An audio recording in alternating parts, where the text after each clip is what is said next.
If Telegram is stuck on loading, showing a loading error, or not properly If Telegram is stuck on loading, showing a loading error, or not opening properly on your iPhone, don't worry. In this video, I'll show you step by step how to fix the Telegram app loading error on iPhone. Let's get started. First, check your internet connection. Try to switch between Wi-Fi and mobile data. Turn airplane mode on for about 10 seconds, then turn it off.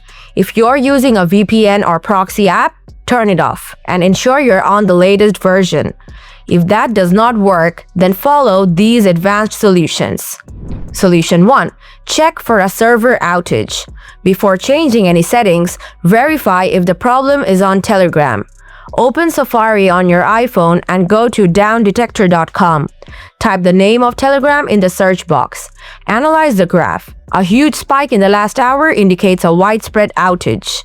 Read comments. Scroll to the bottom to see real-time comments from other users. If the server is down, then wait until it's okay. Solution 2. Fix the date and time sync. Go to iPhone settings, then tap General. Now, tap Date and Time.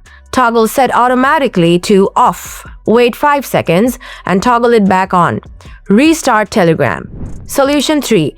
Enable Background App Refresh. Again, go to iPhone settings, then tap General. Now tap Background App Refresh. Ensure the main toggle is on Wi-Fi and cellular data. Scroll down to Telegram and make sure it is toggled on. If this video helped you, please like, subscribe, and turn on notifications for more Telegram and iPhone fixes. Thanks for watching, and I'll see you in the next video.